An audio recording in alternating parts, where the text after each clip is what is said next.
The invitation arrived on translucent vellum that warmed to my touch, its letters rearranging themselves as my eyes passed over them. That alone should have warned me. The Talari didn't do anything casually, not hospitality, not diplomacy, and certainly not invitations written in living script. Still, when the embassy courier bowed and explained that I'd been selected to attend a cultural exchange dinner, I accepted with the reflexive politeness drilled into every junior xenolinguist in the Interstellar Union. I was 24, freshly assigned to the Talari liaison office, and painfully aware that declining an invitation from a newly contacted species could stall a career before it began. A dinner, I told myself. Food. Conversation. Maybe music. Nothing more.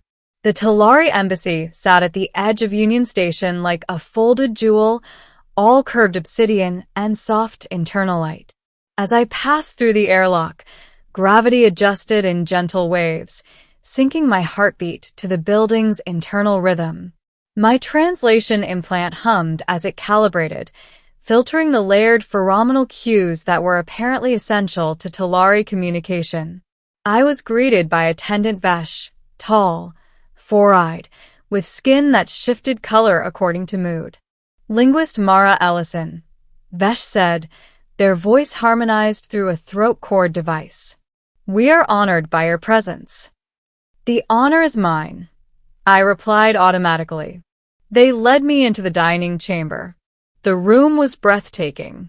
A circular table floated above a shallow pool of bioluminescent liquid, its surface alive with slow-moving constellations. Other guests were already seated, 3 Talari elders, 2 Union diplomats, and, unexpectedly, 1 empty chair directly opposite the elders.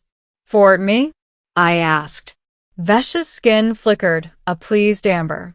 Yes. I sat, trying not to stare. The meal began with ritual gestures rather than food.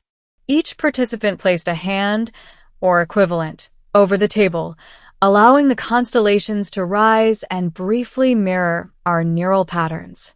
The Talari elders watched me closely, their eyes narrowing in what I later learned was intense focus, not suspicion. Then the dishes arrived. I won't attempt to describe Talari cuisine beyond saying it was edible, aromatic, and rearranged itself to suit the eater's biology. I relaxed a little. This was going well. Conversation flowed, mediated by my implant and years of training. We discussed trade corridors, educational exchanges, the philosophical differences between linear and spiral conceptions of time. Halfway through the third course, Elder Suresh raised one slender limb. The room quieted. Linguist Mara Ellison, Suresh said, their voice resonating directly in my skull as well as through the air. You have honored our home and shared essence with us. Thank you, I said cautiously. By our customs, Suresh continued, such sharing completes the circle of intent. The constellations beneath the table brightened. And thus, Suresh said, we announce the binding. The words took a moment to translate. Binding. Marriage. I laughed. It was a startled, inappropriate sound, but I couldn't stop it. I'm sorry. There must be a mistake. There wasn't. Attendant Vesh stepped forward, holding a small, luminous band that pulsed in time with my heartbeat. You have been chosen, Vesh said gently, to join your life with that of the Talari polity. My mouth opened. Closed. Opened again. I'm marrying your species? Not in the biological sense, Suresh said. In the legal, cultural, and symbolic sense. One of Union diplomats choked on their drink. This was not disclosed, I said, forcing calm. I did not consent. The elders exchanged color shifts that my implant flagged as confusion. You accepted the invitation, Suresh said. You shared nourishment. You aligned neural patterns. That's not how human consent works, I said, heart racing. A long silence followed. The constellations dimmed. We see, Suresh said finally. A misalignment. The dinner ended shortly after, the air thick with awkwardness and diplomatic panic. I was escorted, not detained, but firmly guided, into a private chamber to rest and reflect. I spent the night pacing. By morning, the situation had escalated. Union Command wanted explanations. The Talari wanted resolution. News outlets somehow already had headlines speculating about interstellar marriage scandal. I was summoned to a joint council. You have to refuse, my supervisor whispered as we waited outside the chamber. This could set a precedent. I am refusing, I hissed. I didn't agree to this. Inside, the council chamber buzzed with tension. The Talari elders radiated distress patterns that made my skin itch. Suresh spoke first. The binding is not a trap. It is an honor. A bridge. A bridge that no one explained, I said. You can't just declare someone married. On Taylor, Suresh replied. We can. The words landed heavily. Then your customs conflict with interstellar law, said Ambassador Klein. This union is invalid. The elder's skin darkened, a sign of alarm. If the binding is broken, Suresh said, the accord dissolves. That got everyone's attention. Trade routes, shared technology, peace agreements, all hinged, apparently, on this symbolic union. I felt the room tilt. So what? I said slowly. I stay married forever to avoid a diplomatic collapse? Suresh studied me. The binding need not be permanent. That was new. Explain, I said. The binding lasts one cycle, Suresh said. During that time, the bound representative serves as voice, an interpreter not just of language, but of intent. At cycle's end, the union dissolves unless both parties choose continuation. A one-year marriage. To an entire alien civilization. As a job.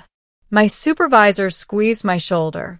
Mara, this is unprecedented. So, is first contact, I replied. I asked for time. In the quiet of my apartment, I weighed the impossible. Refuse and risk destabilizing a fragile peace. Accept and become a living symbol, my autonomy wrapped in treaties and expectations. I thought about why I joined xenolinguistics in the first place. Not for comfort. For understanding. I returned to the council chamber that evening. I'll do it, I said. On conditions. The elders leaned forward. Full transparency, I said. No hidden rituals. No biological obligations. And I retain the right to speak publicly as myself, not just as your symbol. Suresh's skin bloomed bright gold. Agreed. The binding ceremony was nothing like I expected. No vows. No rings exchanged between individuals. Instead, I stood within a lattice of light as the Talari elders harmonized, weaving my neural signature into their cultural network. I felt present. Seen. Not owned, but connected. The luminous band settled around my wrist, warm and weightless. Binding complete, Suresh announced. Over the following months, my life became a blur of diplomacy. I attended councils, mediated disputes, translated not just words but values. When the Talari spoke of honor, I explained the human emphasis on individual choice. When humans accused the Talari of manipulation, I clarified their obsession with symbolic completeness. It was exhausting and meaningful. I learned that the Talari had no concept of romance, as humans defined it. Their bindings were about shared accountability, not possession. My role wasn't spouse, it was keystone. Public reaction was mixed. Some called me a traitor, others a hero. Memes proliferated. Late-night hosts had a field day. Through it all, the Talari treated me with meticulous respect. As the cycle neared its end, tensions rose. Hardliners on both sides pushed for separation. The accord had held, but barely. On the final day, I stood once more in the embassy dining chamber, the constellations beneath the table glowing softly. Suresh addressed me. The cycle ends. Do you choose continuation? I took a breath. I choose completion, I said. The binding has served its purpose. A ripple of emotion passed through the elders, sorrow, pride, acceptance. The accord will stand? I asked. Yes, Suresh said, because understanding now exists where assumption once lived. The luminous band dimmed and dissolved, its warmth fading like a sunset. Later, as I prepared to leave the embassy for the last time, Vesh accompanied me to the airlock. You changed us, they said. We changed each other, I replied. The station lights greeted me like an old friend. My comm chimed with a new assignment request, another first contact, another impossible situation. I smiled. I'd gone to a dinner expecting culture and cuisine. I'd left having helped marry two civilizations to the idea that peace required more than treaties. It required someone willing to stand in the uncomfortable space between. And if that space sometimes looked like marriage, then at least now everyone understood the vows.